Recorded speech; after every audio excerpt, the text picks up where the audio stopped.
समंदर जब भी खौलते हैं सल्तनतें राख हो जाती हैं, लेकिन जब पानी काला पड़ जाए और बारूद की बू पूरी दुनिया का दम घोंटने लगे तो समझ लीजिए कि महायुद्ध का शंखनाद हो गया है।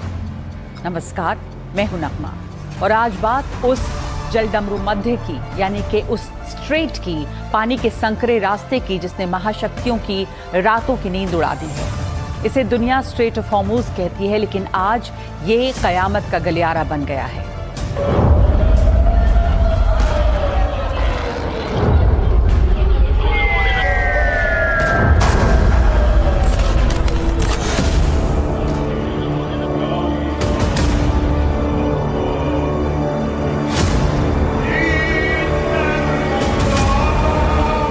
7-8 जुलाई की वो दरमियानी रात ईरान में विलापकाल चल रहा था। अपने रहबर के जनाजे पर पूरा ईरान आंसू बहा रहा, छाती पीट रहा, लेकिन नियति को कुछ और ही मंजूर था।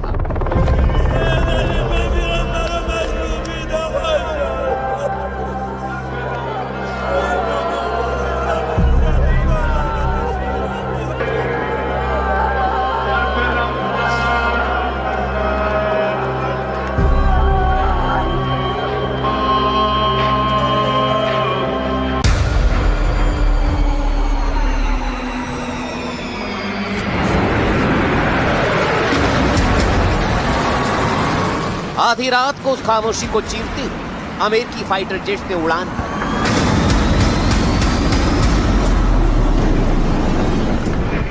जब तक ईरान अपने आंसुओं को पोंछ पाता, अमेरिकी बारूद ने उसके आसमान को लाल कर दिया।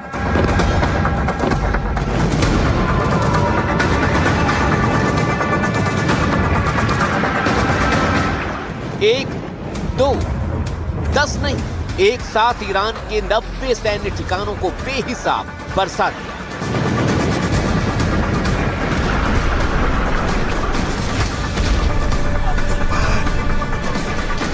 ईरान के मिसाइल डिपो, ड्रोन सेंटर और कमांड पोस्ट सब मलबे में तब्दील हो गए।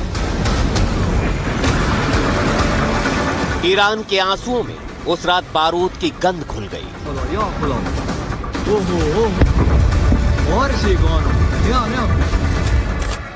युद्ध तब सबसे खतरनाक नहीं होता जब मिसाइलें चलाई जाती हैं। युद्ध सबसे खतरनाक शायद तब हो जाता है जब दोनों पक्ष ये तय कर लें कि अब भरोसा करने लायक कुछ बचा ही नहीं। ईरान और अमेरिका के बीच भरोसे की दीवार दरकी तो दुनिया के सामने महायुद्ध का नया संकट खड़ा होते देर नहीं लगी। अदावत बढ़ी तो अमेरिकी प्रेसिडेंट डोनाल्ड ट्रंप ने social media platform truth social पर एक बेहद आक्रामक पोस्ट लिखा है। कहा कि अगर ईरान ने उनकी हत्या की जरा भी कोशिश की तो ईरान को दुनिया के नक्शे से पूरी तरह से मिटा दिया जाएगा। ऑपरेशन के लिए अमेरिका की 1000 मिसाइलें इस वक्त बिल्कुल तैयार खड़ी हैं।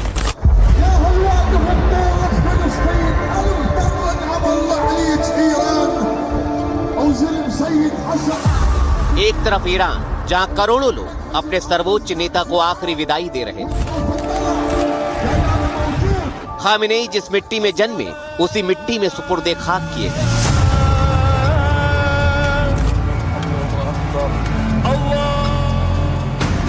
और दूसरी तरफ वो हनर, वो गुरूर, वो जिद। अंकारा में नया आकार लेती है, जहां अमेरिकी प्रेसिडेंट डोनाल्ड ट्रंप एक वाक्य बोलते हैं, I am done with them, the ceasefire is over.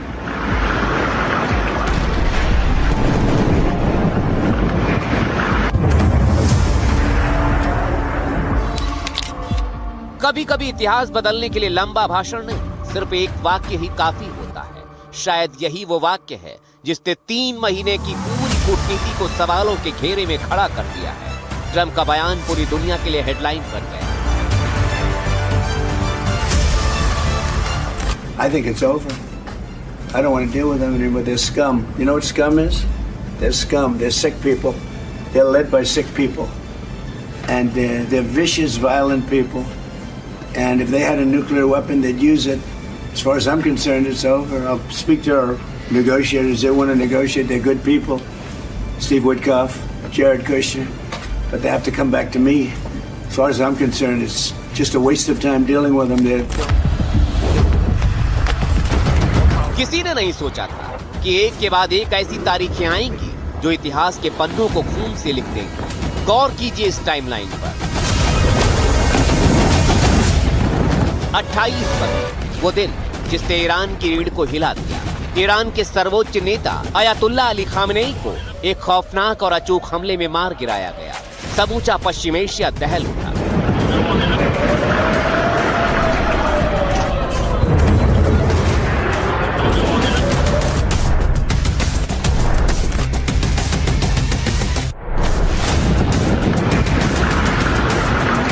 वक्त का पहिया घूमा। धधकते बारूद के बीच शांति की उम्मीद को बल मिला। 8 अप्रैल, ये वो तारीख जब जंग की आग के बीच पहला सीज़फायर हुआ। दुनिया ने राहत की सांस ली।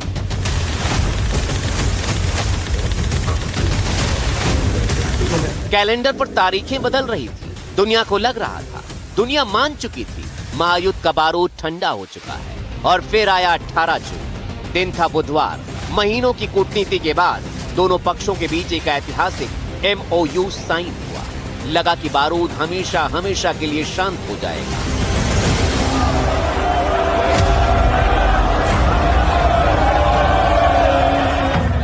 लेकिन 7 और 8 जुलाई की वो काली रात, जब पूरा ईरान और पड़ोसी देश विलाप काल में था, रो रहा था, ठीक उसी बार आसमान से मौत बरसने लगी।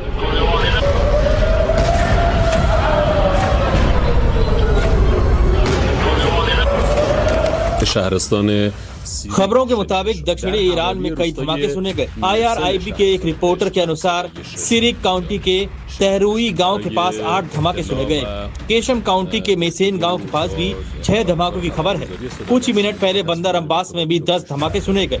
हो सकता है कि ये धमाके प्रोजेक्टाइल, समुद्र में गोलीबारी या एयर डिफेंस एक्टिविटी की वजह से हुए हों। जैसे ही ट्रंप का ऑर्डर आया, ईरान एक बार फिर सुलग उठा। यूएस सेंट्रल कमांड यानी सेंटकॉम ने ईरान के खिलाफ मिसाइलों की बौछार कर दी। उत्तर से लेकर दक्षिण तक ईरान के कई इलाके अमेरिकी अटैक की जद में आ गए। अगर ईरान के नक्शे को देखें तो समझ आता है कि अमेरिका ने बेहद सोची समझी रणनीति के तहत उन जगहों को निशाना बनाया जो ईरान की ताकत और उसकी इकोनॉमी की लाइफलाइन है।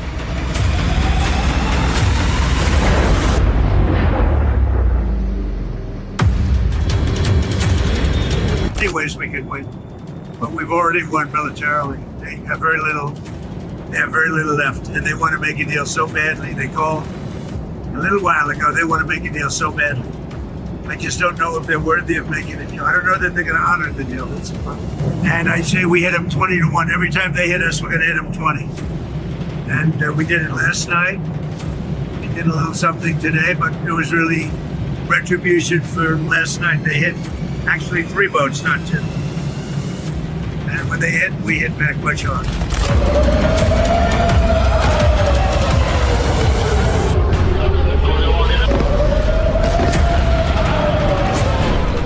और फिर शुरू हुआ अमेरिका का वो तांडव जिसने ईरान के 170 ठिकानों को मलबे का ढेर बना दिया। बुशहर के परमाणु ठिकानों के पास अमेरिकी मिसाइलें गिरी। हालांकि परमाणु फैसिलिटी बच गई, लेकिन इरादे साफ।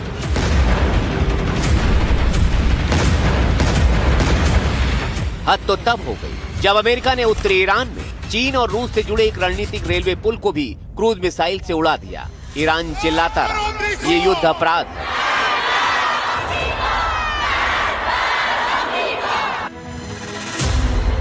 लेकिन तीसरी रात भी अमेरिकी बमवर्षक विमान आसमान से मौत बरसाते रहे।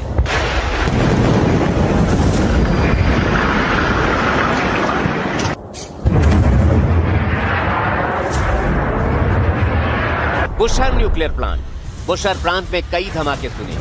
ये वही इलाका है जहां ईरान का न्यूक्लियर पावर प्लांट है। यानी अमेरिका ने सीधे सीधे ईरान के परमाणु कलेजे पर चोट की है। चीन रूस कॉरिडोर, दावा किया गया कि अमेरिकी हवाई हमले में उत्तरी ईरान के गुलिस्तान प्रांत में मौजूद अक-तक खान रेलवे ब्रिज को भी उड़ा दिया गया। ये वो रणनीतिक रूट जिसके जरिए ईरान अमेरिकी नाकेबंदी के बावजूद चीन और रूस के साथ सीधा व्यापार कर रहा है। स्ट्रैटेजिक रेलवे ब्रिज, अमेरिकी स्ट्राइक ने तेहरान से मशहद जाने वाली रेलवे लाइन के 2 पुलों को तबाह कर दिया।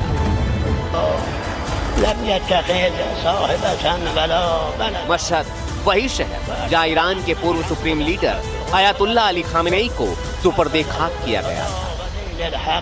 बंदर अब्बास एक बहुत महत्वपूर्ण जगह है ईरान में, जहां पर ईरान का सबसे महत्वपूर्ण नौसैनिक केंद्र भी है। ये इस मैप के जरिए आप यहां पर देखिए, जो बंदर अब्बास है वो जगह सबसे नीचे तटीय क्षेत्र जहां पर स्ट्रेट ऑफ हॉर्मुज का एक महत्वपूर्ण हिस्सा है, महत्वपूर्ण जगह है, वहां पर ये मौजूद है और महत्वपूर्ण नौसैनिक केंद्र इसको माना जाता है। रेवोल्यूशनरी गार्ड कॉर्प्स के मुख्य नौसैनिक अड्डे यहाँ पर हैं और यहीं से हॉर्मुज की निगरानी भी की जाती है। ये बहुत महत्वपूर्ण है, आप देख सकते हैं इस मैप पर कहां पर इस जगह की मौजूदगी है। ईरान का सबसे अहम बंदरगाह भी है। इसके अलावा बुशहर एक जगह जहां पर बहुत अहम परमाणु संयंत्र है ईरान के, IRGC का विशाल सैन्य अड्डा भी यहां पर है। इसके अलावा आप देखिए सिरिक को टारगेट यहां पर किया गया है। सिरिक भी बिल्कुल तटीय क्षेत्र है, स्ट्रेट ऑफ हॉर्मुज के बहुत नजदीक है और ये तटीय शहर जो हॉर्मुज के पास मौजूद है, यहां से निगरानी भी ईरान करता है और रडार साइट्स भी यहां पर मौजूद हैं। इसके अलावा चाबहार, जहां पर एक महत्वपूर्ण पोर्ट है ईरान का बहुत अहम बंदरगाह इसको माना जाता है। शहर मेरीटाइम ट्रैफिक कंट्रोल टावर भी शहर का यहां पर मौजूद है, इसको भी टारगेट किया गया। इसके अलावा केशम द्वीप, ये नाम आपने बहुत सुना होगा पिछले कुछ दिनों में जब से ये तनाव यहां पर बढ़ा है। केशम द्वीप तेल और गैस का एक बड़ा हब है ईरान का और हॉर्मुज में स्थित ईरान का सबसे महत्वपूर्ण द्वीप इसको कहा जाता है और यहाँ पर अंडरग्राउंड मिसाइल सिटी भी मौजूद है, इसको भी टारगेट अमेरिका ने किया। इसके अलावा लवान द्वीप आप जरा देखिए, जो लवान द्वीप है उसको भी यहाँ पर निशाने पर लिया गया। यहाँ पर ईरान की ऊर्जा का एक महत्वपूर्ण प्रमुख केंद्र है और यहाँ पर ऑयल प्रोसेसिंग यूनिट भी ईरान की है जिसको निशाने पर लिया गया है। ईरान शहर दक्षिण पूर्वी ईरान का एक महत्वपूर्ण शहर है, सैन्य गतिविधियों के लिए बेहद अहम इसको माना जाता है और अहम हवाई अड्डा भी यहाँ पर मौजूद है। तो ये तस्वीर से आप यहाँ पर अंदाजा लगा सकते हैं किन किन जगहों को अमेरिका ने इस बार के अटैक्स में निशाना बनाया है। उधर ईरान के नए रहबर का पैगाम आया, संदेश सुपर पावर को है। मुज्तबा खमेनेई ने साफ कहा, मैं रहूं ना रहूं, दोनों जंगों में ईरान के जो लोग शहीद हुए उनके लहू के हर कतरे का बदला ईरान लेकर रहेगा। लेकिन अमेरिका ने सीज फायर को अचानक क्यों तोड़ा? अमेरिका ने दावा किया कि ईरान ने स्ट्रेट ऑफ हॉर्मुज में 3 अंतर्राष्ट्रीय जहाजों को निशाना बनाकर 18 जून के समझौते की धज्जियां उड़ाई हैं। लेकिन इसके पीछे की असली जंग क्या है? असली जंग है क्रूड ऑयल और पानी का वो संकरा रास्ता जिसे स्ट्रेट ऑफ हॉर्मुज कहते हैं, जहां से दुनिया की 1/3 तेल सप्लाई गुजरती है। अमेरिका की नौसैनिक नाकाबंदी के डर से ईरान ने वो किया जिसकी किसी को उम्मीद नहीं थी। जब दुनिया ये मान बैठी थी कि अमेरिकी बमबारी के बाद ईरान घुटनों पर आ जाएगा, ठीक उसी वक्त तेहरान ने वो ऑयल बम फोड़ा जिसने वॉशिंगटन के होश उड़ा दिए। जिस हॉर्मुज स्ट्रेट को अमेरिका ने चारों तरफ से लॉक करने का दावा किया था, उसी हॉर्मुज के सीने पर पैर रखकर ईरान ने सिर्फ एक रात में रिकॉर्ड 1 करोड़ बैरल कच्चा तेल और फ्यूल ऑयल दुनिया के बाजारों के लिए रवाना कर दिया। ये सिर्फ तेल का एक्सपोर्ट नहीं, अमेरिका की नाक के नीचे ईरान का वो शक्ति प्रदर्शन है जिसने साबित कर दिया है कि खाड़ी का ये समंदर अब सिर्फ और सिर्फ सुपर पावर की मर्जी से नहीं चलेगा। खत्म अल अंबिया सेंट्रल हेडक्वार्टर ने देश के दक्षिणी हिस्सों पर आतंकवादी अमेरिकी सेना के आज के बुरे हमलों का जिक्र करते हुए एक बयान में चेतावनी दी। इस्लामी ईरान की संप्रभुता और क्षेत्र के खिलाफ हमला करने वाली अमेरिकी सेना को मदद देने वाली कोई भी जगह सशस्त्र बलों के लिए एक वैध निशाना होगी। अमेरिका ने ईरान पर हमला किया तो तेहरान ने अपनी रणनीति 180 डिग्री बदल डाली। तेहरान ने ढाल अंतर्राष्ट्रीय नियमों को बनाया। अंतर्राष्ट्रीय नियम कायदों के मुताबिक जो जहाज हॉर्मुज के बीच से गुजरते थे वो पूरी तरह से ठप। ईरान ने अपनी संप्रभुता का इस्तेमाल करते हुए लारक द्वीप के उत्तर से अपने टेरिटोरियल वाटर यानी प्रादेशिक सीमाओं के भीतर एक नया वैकल्पिक समुद्री रूट एक्टिवेट कर दिया। अब इस रूट से सिर्फ वही जहाज निकल सकते हैं जिन्हें ईरान के रेवोल्यूशनरी गार्ड की हरी झंडी मिलेगी। कूटनीति की भाषा में इसे नया तेहरान टोल बूथ कहा जा रहा है, जिसने वैश्विक शिपिंग लाइंस को अपनी शर्तों पर झुकने को मजबूर कर दिया है। हुर्मुज़ स्ट्रेट पर ईरान और ओमान का अधिकार। ईरान ने जो व्यवस्था तय की उसके बारे में हम खाड़ी के अन्य देशों से भी सलाह मशवरा करेंगे। अगर उन व्यवस्थाओं को लेकर उनकी कोई राय होगी तो हम उनसे बातचीत करेंगे। इसलिए हुर्मुज़ स्ट्रेट पर अधिकार और उसके प्रबंधन की जिम्मेदारी ईरान के पास है। अगर दूसरी तरफ वाले अपने वादे पर कायम नहीं रहते तो हम युद्ध के लिए तैयार हैं। अमेरिका के किसी भी बड़ी नौसैनिक नाकेबंदी को नाकाम करने के लिए ईरान ने इस नए रूट पर मौत का ऐसा त्रिकोणीय चक्रव्यूह बिछाया जिसके पार जाना अमेरिकी फिफ्थ फ्लीट के लिए आत्मघाती साबित हो सकता है।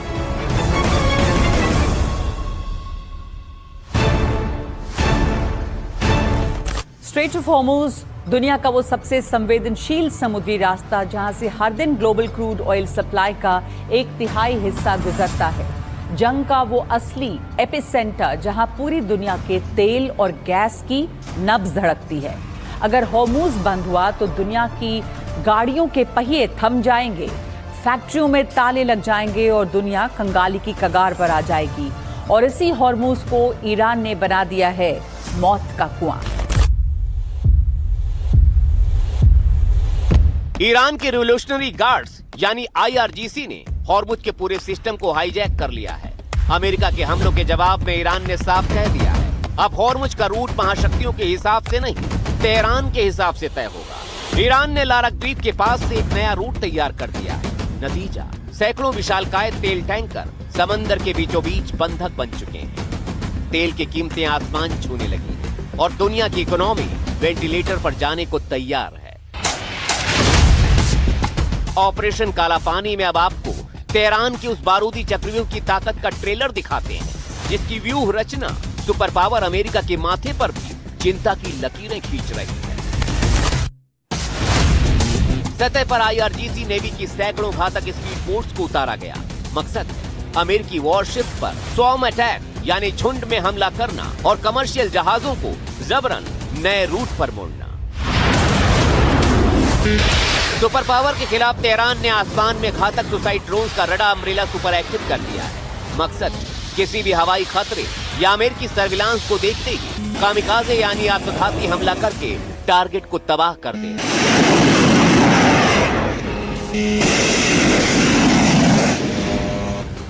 आसमान ही नहीं, समंदर की सतह पर तेहरान सी माइंस बिछाने में जुट गया है।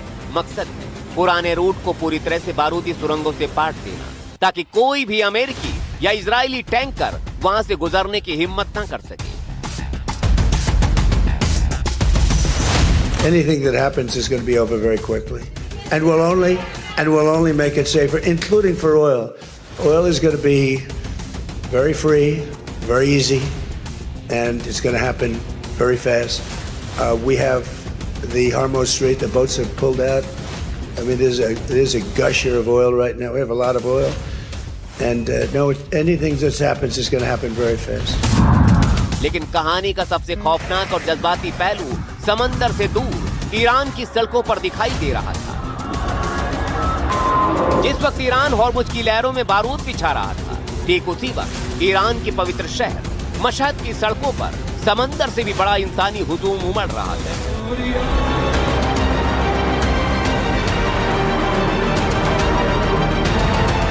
रोती बिलखती आंखें, छाती पीटती भीड़ और हवा में गूंजते कसमों के नारे। ईरान के पूर्व supreme leader Ayatollah Ali Khamenei के जनाजे को सुपुर्दे खाक किया जा रहा था। ईरान में हर बच्चे की जुबान पर, हर घर की दीवार पर एक इबारत का साया हमेशा रहता है, फिरोज़ी खून बर शमशीर, यानी तलवार पर खून की जीत। करबला के मैदान से निकली ये वो हुंकार है जो कहती है कि जब हक के लिए खून बहाया जाता है तो वो जुल्म की तलवार को भी तोड़ देता है। और आज आयतुल्ला अली खामेनेई की शहादत के बाद पूरी दुनिया ने इस कहावत को हकीकत में बदलते हुए देखा है।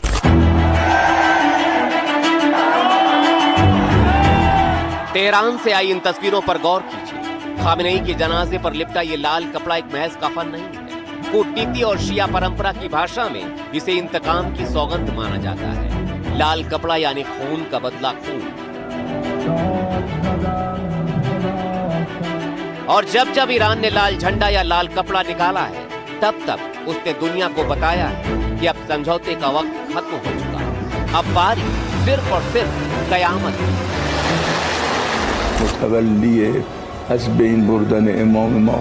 हमें अमेरिका और उनके सहयोगियों से बदला लेना होगा। अमेरिकी राष्ट्रपति से सुप्रीम लीडर की मौत का बदला लेना होगा। ऐसी सजा देनी चाहिए जो जनता को दिखाई दे। जब सजा दी जाए तो लोग इसके गवाह बने, ताकि उनके दिमाग में सुकून मिले। और इसके लिए अलग तरह की व्यवस्था करनी होगी। हमें इस बात का ध्यान रखना चाहिए, अगर 100 अमेरिकी भी मारे जाएं, तो भी वो हमारे महान नेता के एक बाल के बराबर नहीं है।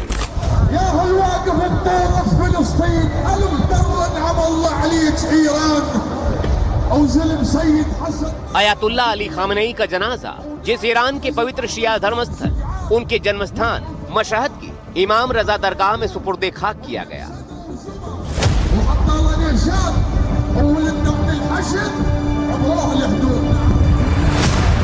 एक हफ्ते तक चला वहां पर मातम, जिसमें 1.5 करोड़ से लेकर 3 करोड़ तक का ऐसा जनसैलाब उमड़ा जिसने अमेरिका और इजराइल के होश उड़ा दिए। करबला में ही 1 करोड़ लोग सड़कों पर। ये जनाजा सिर्फ एक अंतिम विदाई नहीं थी, ये बिखरी हुई कौम को एक झंडे तले लाने की कसम थी। ये दुनिया को दिखाना था कि जंग की तबाही से ईरान का इंकलाबी जज्बा टूटा नहीं, बल्कि यह और फौलाद बन चुका है।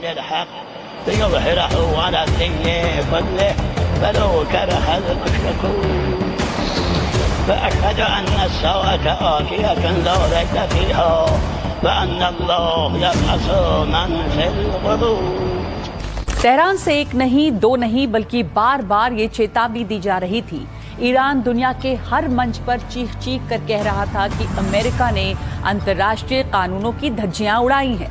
वॉशिंगटन ने समझौतों की मर्यादा को तार तार किया है और उस साझा दस्तावेज की हर शर्त का उल्लंघन किया है जिस पर कभी दोनों देशों की साख टिकी थी। ईरान का सीधा तर्क था, जब अमेरिका ने वादों का कोई मान ही नहीं रखा तो फिर बातचीत का रास्ता बंद हो जाता है और ऐसे में जवाब तो देना ही था।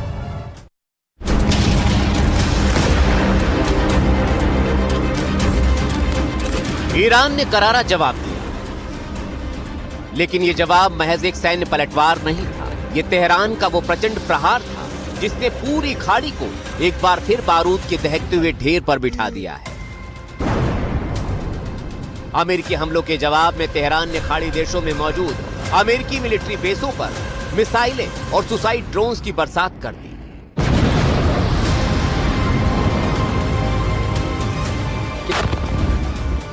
ईरान की रिवोल्यूशनरी गार्ड्स IRGC ने दावा किया है कि उसने खाड़ी मुल्कों में अमेरिकी हमलों के हिसाब से ही रिटेलिएशन किया है। बहरीन और कुवैत में 85 अमेरिकी सैन्य ठिकानों को मिसाइल और ड्रोन से निशाना बनाया गया। इसमें अमेरिकी 5th फ्लीट मुख्यालय और अली अल सलेम एयरबेस भी शामिल बताए गए हैं। ईरान का दावा है कि उसने कुवैत में अमेरिका के सबसे अचूक हथियार पैट्रियट मिसाइल डिफेंस सिस्टम को नष्ट कर दिया है। कतर में अमेरिकी सेना के अर्ली वार्निंग सैटेलाइट एंटीना को ब्लाइंड कर दिया है। बहरीन में अमेरिकी नौसेना के फ्यूल टैंक्स को आग के हवाले कर दिया। ईरानी मीडिया की रिपोर्ट्स कहती हैं कि हमले की जद में जॉर्डन भी आने लगा है। जहां एयर रेड सायरन बजने लगे, तेहरान ने साफ संदेश दिया है कि जंग अब एक तरफा नहीं होगी।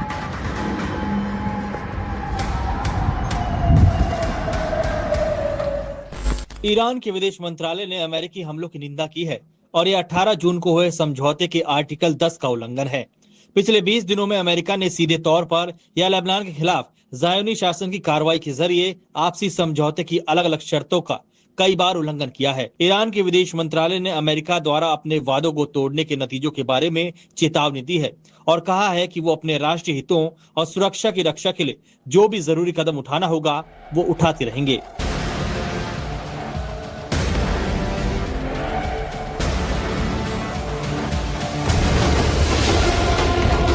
ये मंजर देखकर आज इतिहास खुद को दोहराता हुआ दिख रहा है। याद करिए पिछली बार का वो 40 दिनों का भीषण युद्ध जिसने पूरी खाड़ी को मलबे और धुएं के गुबार में बदल दिया था।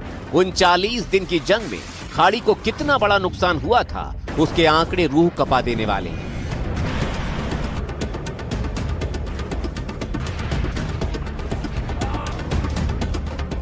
पिछले 40 दिन के महायुद्ध की वजह से वैश्विक तेल आपूर्ति में 15% की गिरावट आई थी। कतर और कुवैत के गैस प्लांट पर हुए हमलों की वजह से पश्चिम एशिया की इकोनॉमी को 120 अरब डॉलर से ज्यादा का सीधे तौर पर नुकसान हुआ था। शिपिंग इंश्योरेंस की दरें 400% तक बढ़ गई थी, जिससे खाड़ी के देश कंगाल होने की कगार पर पहुंच गए थे। जब युद्ध छिड़ा तो खेल सिर्फ सीमाओं तक महदूद नहीं रहा।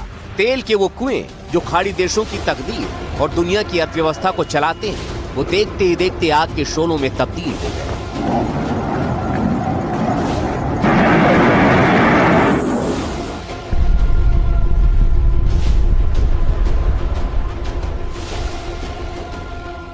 चालीस दिन के उस महायुद्ध में अरबों डॉलर के गैस प्लांट्स पल भर में राख हो गए।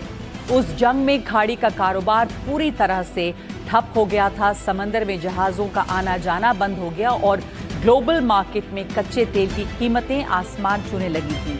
हर तरफ सिर्फ ब्लैकआउट और धमाकों की गूंज थी।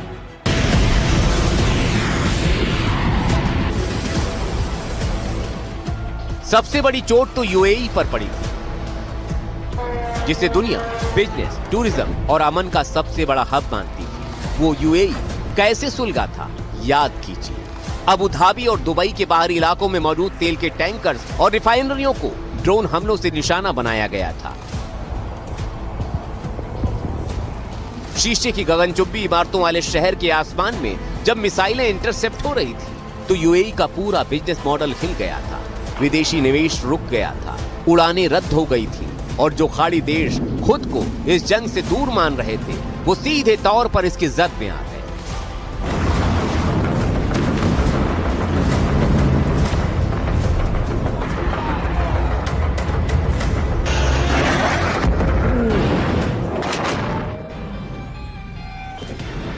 और फिर वही खौफनाक मंजर दुनिया के सामने एक बार फिर से। अमेरिका के हमले के जवाब में ईरान ने 90 जगहों पर बारूद बरसाया है। वो ये बताने के लिए काफी है कि ईरान झुकने को तैयार बिल्कुल भी नहीं है। अगर खाड़ी सुलगती है तो आंच सिर्फ ईरान या अमेरिका तक नहीं रहेगी, जिसकी तपिश पूरी दुनिया की अर्थव्यवस्था को झुलसा देगी।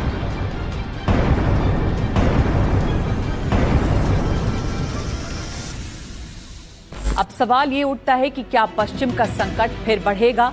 क्या खाड़ी देशों की सूरत बदल जाएगी? इसका जवाब छुपा है पिछली बार मची तबाही में, जब अमेरिका और इजरायल ने मिलकर एक ही दिन में 150 से ज्यादा लड़ाकू विमान उड़ाए थे। मिनाब शहर में हुए उन हमलों को कौन भूल सकता है, जहां पर मासूम बच्चों की लाशें और मलबे में तब्दील स्कूल की इमारत चीख चीख कर गवाही दे रही थी। लेकिन उस महाविनाश के बीच ईरान की एक ऐसी स्ट्रेटेजी सामने आई जिसने पेंटागन के सुपर कंप्यूटरों को फेल कर दिया था। 40 दिनों के महायुद्ध में दुनिया ने देखा कि कैसे ईरान ने इस युद्ध को 30 लाख का ड्रोन बनाम 32 करोड़ के डिफेंस सिस्टम की जंग में बदल दिया था। ईरान अपने सस्ते आत्मघाती ड्रोन्स की बौछार करता और अमेरिका को उन्हें हवा में गिराने के लिए अपनी सबसे महंगी पैट्रियट मिसाइलें दागनी पड़ती। इस आसमानी हमले को रोकने के लिए अमेरिका को अपने तीन परमाणु चालित युद्धपोत लगाने पड़े थे। यूएसएस जेराल्ड आर फोर्ड और अब्राहम लिंकन समंदर में दिन रात आग उगलते रहे। नतीजा क्या हुआ? 40 दिन के उस युद्ध में अमेरिका के अरबों डॉलर पानी में बह गए। नौबत यहां तक आ गई कि अमेरिकी राष्ट्रपति को अपनी ही संसद यानी अमेरिकी कांग्रेस के सामने हाथ फैलाकर इमरजेंसी वॉर फंड की गुहार लगानी पड़ी थी। Operation Epic Fury was a historic and operation epic fury की युद्ध क्षेत्र में एक ऐतिहासिक और अभूतपूर्व विजय हुई, एक बड़ी सैन्य विजय। एपिक फ्यूरी ने ईरान की सेना को पूरी तरह से नष्ट कर दिया और उसे आने वाले सालों तक युद्ध में अप्रभावी बना दिया। military and rendered it combat ineffective for years to come. 40 दिन, सिर्फ 40 दिन का वो संग्राम जिसने पूरी दुनिया की सांसें अटका दी थी। जब वॉशिंगटन से हुंकार भरी गई और तेहरान से पलटवार हुआ, तो हर किसी की नजर इस बात पर थी कि जीत किसकी होगी। लेकिन एक कड़वी हकीकत यह है कि युद्ध कभी किसी का सगा नहीं होता। युद्ध सिर्फ और सिर्फ विनाश लाता है और जीत हार के दावों के बीच जो सबसे डरावना सच बाहर आता है, वो है बर्बादी का आंकड़ा।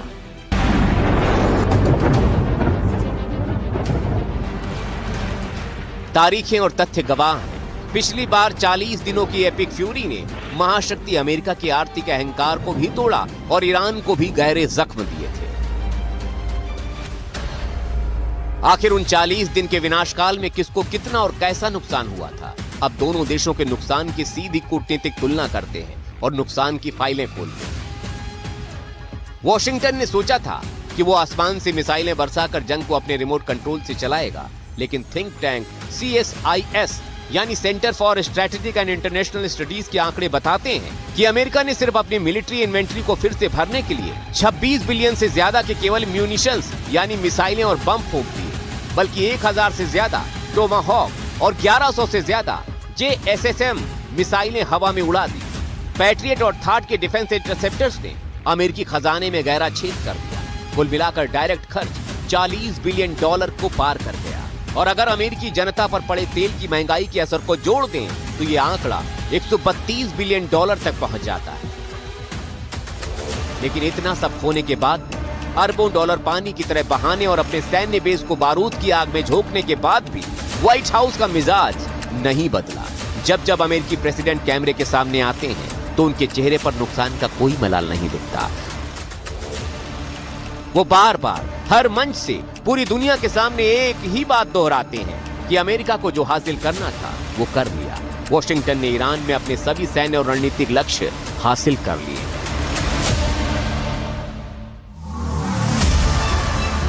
अमेरिकी राष्ट्रपति के इस दावे के पीछे एक सोची समझी कूटनीति है। ट्रंप का इशारा साफ है, उनका मकसद ईरान को पूरी तरह से मिटाना कभी था ही नहीं। उनका लक्ष्य था वो शहर के परमाणु स्वाभिमान को तोड़ना। वो उन्होंने कर दिया। अमेरिका का लक्ष्य था चीन रूस कॉरिडोर के अक्तके खान रेलवे ब्रिज को उड़ाकर ईरान की आर्थिक कमर तोड़ना। वो उन्होंने कर दिया। और सबसे बड़ा लक्ष्य बातचीत की मेज पर तेहरान को इस कदर लाचार कर देना कि शर्तें सिर्फ और सिर्फ वॉशिंगटन की ही हो।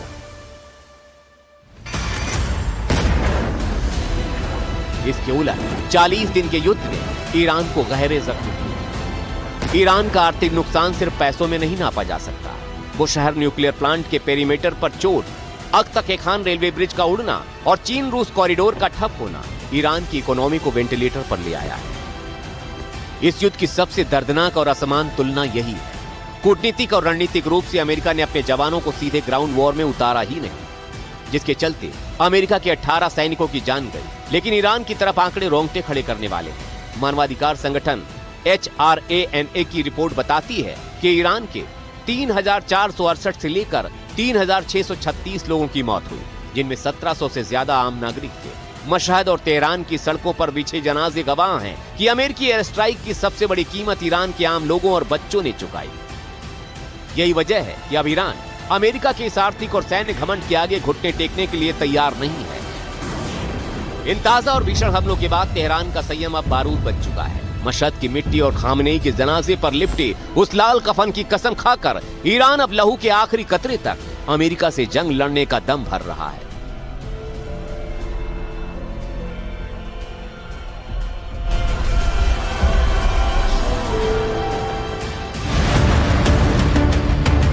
उधर जिस वक्त पूरी दुनिया का ध्यान हॉर्मुज स्ट्रेट में बिछ रहे बारूद पर टिका था, जिस वक्त खाड़ी में धमाके हो रहे थे, ठीक उसी वक्त सुपर पावर अमेरिका के एक और हमले ने पूरी दुनिया को हिलाकर रख दिया। यह हमला खाड़ी के मुहाने पर नहीं, बल्कि सीधे उस चाबहार में हुआ जिसकी तरफ दुनिया की एक बड़ी आबादी उम्मीद भरी नजरों से देख रही थी। अमेरिकी राष्ट्रपति डोनाल्ड ट्रंप के ऑर्डर पर यूएस सेंट्रल कमांड यानी सेंटकॉम के लड़ाकू विमानों ने पहली बार भौगोलिक दायरे को बढ़ाते हुए ईरान के इस बेहद शांत कोने को निशाना बनाया। चाबहार का मैरीटाइम कंट्रोल टावर और उसके पास मौजूद सैन्य ठिकानों को अमेरिकी मिसाइलों ने मलबे में तब्दील कर दिया। इस धमाके की गूंज सिर्फ तेहरान में नहीं, बल्कि नई दिल्ली यानी भारत के नीति नियंताओं के गलियारों में भी उतनी ही तेजी से सुनी गई। सवाल यह है कि इस जंग में चाबहार का नाम आते ही भारत की चिंताएं क्यों बढ़ी? आखिर भारत के लिए चाबहार की अहमियत क्या है? अब इस अहमियत को भी समझिए। कूटनीति और वैश्विक व्यापार की भाषा में चाबहार को गेटवे ऑफ गोल्डन अपॉर्चुनिटी यानी सुनहरे अवसरों का प्रवेश द्वार कहा जाता है। भारत के लिए ये वो रणनीतिक रास्ता है जो पाकिस्तान को पूरी तरह से बाईपास करके भारत को सीधा अफगानिस्तान और मध्य एशिया से जोड़ता है। जब पाकिस्तान ने भारत के ट्रकों को अपने रास्ते अफगानिस्तान जाने से रोका, तब भारत ने इसी चाबहार को अपनी सबसे बड़ी उम्मीद बताया। भारत ने चाबहार के शाहिद बेहिश्ती टर्मिनल को विकसित करने के लिए करोड़ों डॉलर का सीधा निवेश किया है। ये भारत का मध्य एशिया में पैर जमाने का सबसे बड़ा और सबसे महत्वाकांक्षी प्रोजेक्ट है। 4 बहार बंदर से ईरान का ऑयल प्रोडक्ट्स इसकी निर्यात ज़्यादा होती है, ये कम हो जाएगी। एटलीस्ट थोड़ा वक्त पर माटे तो एटलीस्ट फॉर सम टाइम तो इसको डिसरप्शन होगा ही। इससे अंतर्राष्ट्रीय बाजार में ऑयल का सप्लाई कम होगा एंड इससे इनकी कीमत बढ़ने वाली है। इसीलिए जिस वक्त ईरान की सरजमीन पर रहस्यमयी बमबारी हो रही थी, ठीक उसी वक्त तेल अवीव के एक सैन्य ठिकाने पर इजराइल के प्रधानमंत्री बेंजामिन नेतन्याहू और नए नवेले रक्षा मंत्री इजराइल काट्ज नए फाइटर पायलट्स के सामने खड़े होकर दुनिया को एक नया और बेहद खतरनाक अल्टीमेटम दे रहे थे। नेतन्याहू ने बिना किसी हिचकिचाहट के साफ लफ्जों में दुनिया को बता दिया कि इजराइल किसी भी कीमत पर, किसी भी सूरत में ईरान को परमाणु हथियार बनाने नहीं देगा। एक्सपर्ट्स का ये मानना है कि अमेरिका और ईरान दोनों ही इस वक्त फुल स्केल वॉर यानी कि एक संपूर्ण युद्ध की तबाही से बचना चाहते हैं, इसलिए दोनों के हमले अब तक नपे तुले रहे हैं। दूसरी तरफ इजराइल की अकेले लड़ने की जिद है। अब देखना यही होगा कि कूटनीति कामयाब होती है या फिर ये जिद मिडिल ईस्ट को एक ऐसे महाविनाश के ब्लैक होल में धकेलेगी जहां से पूरी मानवता के लिए वापसी का कोई रास्ता नहीं बचेगा।